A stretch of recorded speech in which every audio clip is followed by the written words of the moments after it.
नमस्कार विद्यार्थियों। आज एमए फाइनल इतिहास के प्रथम पेपर राजस्थान का इतिहास में मैं डॉक्टर शिल्पा मेहता आपको स्रोतों के बारे में जानकारी दूंगी। सबसे पहले हम लेते हैं पुरातात्विक स्रोत, जिनसे हम राजस्थान के इतिहास के बारे में जानकारी हासिल कर सकते हैं।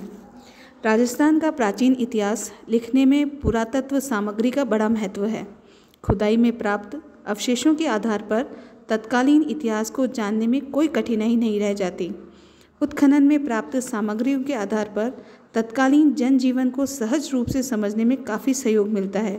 जैसे आहाड़, बागोर, नोह आदि कई स्थलों में कटोरा, मदभांड, छोटी छोटी मूर्तियाँ आदि दैनिक जीवन में काम आने वाली वस्तुएं प्राप्त हुई है, जिनके आधार पर हम उस समय की सामाजिक एवं सांस्कृतिक इतिहास की जानकारी हासिल कर सकते हैं। पुरातात्विक स्रोतों में हम मुख्य रूप से इमारतें, मंदिर एवं मूर्तियाँ, सिक्के, शिलालेख, नगर आदि को समाहित करते हैं। सबसे पहले हम लेते हैं इमारतें। प्राचीन इमारतें भी इतिहास लिखने में बड़ी सहायक होती है।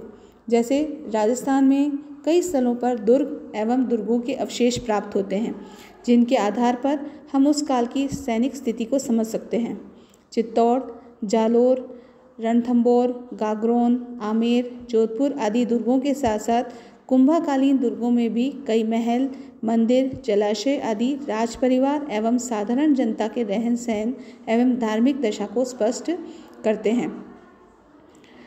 जब हम मंदिर एवं मूर्तियों की बात करते हैं तो प्राचीन काल से चली आ रही मंदिर निर्माण की परंपरा से राजस्थान कभी भी अछूता नहीं रहा है। बैराठ के निकट बीजक की पहाड़ी में मिले एक गोलाकार मंदिर के अवशेष, मुकुंदरा में प्राप्त गुप्तकालीन मंदिर आदि इस बात के द्योतक हैं कि यहाँ पर मंदिर निर्माण कार्य दीर्घकाल से चला आ रहा था, जिनमें चित्तौड़ दुर्ग के कुछ मंदिर, देलवाड़ा, रणकपुर के जैन मंदिर, आमेर का जगत शिरोमणि का मंदिर, नागदा का सास बहू का मंदिर, उदयपुर का जगदीश मंदिर, ओसिया, किराडू आदि के मंदिर विशेष उल्लेखनीय हैं। मुगल राजपूत समन्वय की दृष्टि से आमेर का जगत शिरोमणि का मंदिर विशेष महत्वपूर्ण है। अगला है सिक्के। सिक्के भी इतिहास की जानकारी के महत्वपूर्ण स्रोत हैं। इन पर अंकित शासकों के नाम, तिथि, उपाधि, राज चिन्ह आदि से हम शासक का नाम, लिपि, धर्म व काल निर्धारण आदि में बड़ी सहायता मिलती है। सिक्कों के आधार पर हम राज्य की श्री संपन्नता एवं समृद्धि के स्तर को निर्धारित कर सकते हैं। सिक्कों के तौल, धातु, आकार प्रकार से उस काल विशेष की आर्थिक दशा की जानकारी होती है तथा सिक्कों के सुडौलपन व बनावट से कला के स्तर को भी आंका जा सकता है। इसी क्रम में एक और बहुत ही महत्वपूर्ण जो पुरातात्विक स्रोत है वो है हमारे शिलालेख। राजस्थान का इतिहास जानने के साधनों में शिलालेखों का भी महत्वपूर्ण स्थान है। इन शिलालेखों में तत्कालीन शासन प्रबंध तथा उस समय की राजनीतिक व सांस्कृतिक स्थिति का पूरा पता लगाया जा सकता है। मेवाड़ तथा आमेर के राज्यों में पर्याप्त शिलालेख मिलते हैं, किंतु जोधपुर व बीकानेर के भागों में शिलालेखों की संख्या बहुत कम है और जो मिलते हैं वे भी बाद के हैं। ऐसा प्रतीत होता है कि पत्थरों के अभाव के कारण शिलालेखों का बनना व लगाना संभव नहीं होता होगा। शिलालेखों में मुख्य रूप से जो शिलालेख हम लोग पढ़ने वाले हैं वो है देलवाड़ा का शिलालेख, रणकपुर प्रशस्ति, कीर्ति स्तंभ प्रशस्ति, बीकानेर की प्रशस्ति, आमेर लेख, जनासागर प्रशस्ति, राज प्रशस्ति आदि। ये बहुत ही इम्पॉर्टेंट महत्वपूर्ण प्रशस्तियाँ हैं, शिलालेख हैं, जिनके द्वारा हमें उस वंश की जानकारी प्राप्त होती है। सबसे पहले हम लेते हैं देलवाड़ा का शिलालेख।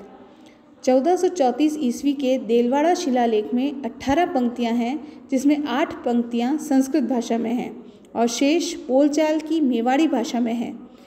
इसमें हमें 15वीं शताब्दी के राजस्थान की राजनीतिक, सामाजिक, धार्मिक तथा आर्थिक स्थिति की जानकारी मिलती है। साथ ही यह भी मालूम होता है कि उस काल में देलवाड़ा एक प्रमुख व्यापारिक केंद्र था। दूसरी है रणकपुर प्रशस्ति। यह प्रशस्ति 1439 की है। 47 पंक्तियों की यह प्रशस्ति रणकपुर के चौमुख मंदिर के एक स्तंभ में लगे हुए पत्थर पर खुदी हुई है। इसमें भी संस्कृत व नागरी दोनों ही भाषाओं का प्रयोग किया गया है। लेख से ये जानकारी मिलती है कि इस मंदिर को बनाने वाला सूत्रधार दीपा था। साथ ही लेख में बापा से लेकर कुंभा तक के शासकों का वर्णन हमें प्राप्त होता है। तीसरी है कीर्ति स्तंभ प्रशस्ति। महाराणा कुंभा ने 1460 ईस्वी में चित्तौड़गढ़ दुर्ग स्थित कीर्ति स्तंभ पर ये प्रशस्तियाँ लगवाई थी। कई प्रशस्तियाँ उत्कीर्ण करवाकर कीर्ति स्तंभ की अंतिम मंजिल की ताकों में लगाई गई, परंतु बिजली गिरने से ऊपरी मंजिल नष्ट हो गई तो ये प्रशस्तियाँ भी गिरकर टूट गई।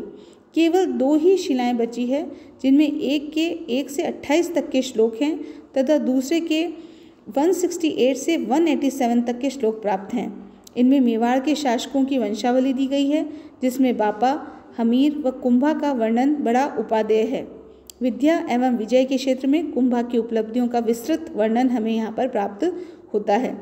कुंभा की उपाधियों की जानकारी भी इसमें मिलती है, जैसे दान गुरु, शैल गुरु, राजगुरु आदि। कुंभा द्वारा लिखे गए ग्रंथों, चंडी शतक, गीत गोविंद की टीका, संगीत राज आदि का भी उल्लेख इसमें प्राप्त होता है। मालवा गुजरात की सेनाओं का कुंभा द्वारा पराजित होने की जानकारी तथा चित्तौड़ दुर्ग में बने जलाशयों, मंदिरों, विभिन्न द्वारों आदि का वर्णन भी मिलता है। ये प्रशस्तियाँ तत्कालीन राजनीतिक, धार्मिक, सामाजिक, आर्थिक तथा सांस्कृतिक जीवन के अध्ययन के लिए पर्याप्त सामग्री प्रदान करती है। इसके प्रशस्तिकार महेश थे। GN शर्मा के अनुसार, जो एक बड़े इतिहासकार हैं, उनके अनुसार इस प्रशस्ति की अधिक शिलाएं वहाँ विद्यमान थी, जिनकी प्रतिलिपि उक्त संवत में किसी पंडित के पुस्तकार 21 पत्रों में, जो कि ओझा जी के पास मौजूद थी। वास्तव में इनसे राजस्थान के इतिहास पर काफ़ी महत्वपूर्ण प्रकाश डलता है। इस प्रकार हम ये देखते हैं कि ये जो शिलालेख हैं, जिनके बारे में अभी मैंने वर्णन किया है, ये हमें उस समय की राजस्थान की सांस्कृतिक विरासत के बारे में भी जानकारी देते हैं। उस समय की वंशावलियों की जानकारी, उनके द्वारा किए गए कार्यों की जानकारी भी हमारे को इनसे प्राप्त होती है। आगे हम लोग अगली प्रशस्तियाँ, जो और हमारे लिए बहुत इम्पॉर्टेंट है, जो हमारे को राजस्थान के इतिहास की जानकारी देती है, उनका वर्णन हम आगे के वीडियो में देखेंगे। धन्यवाद।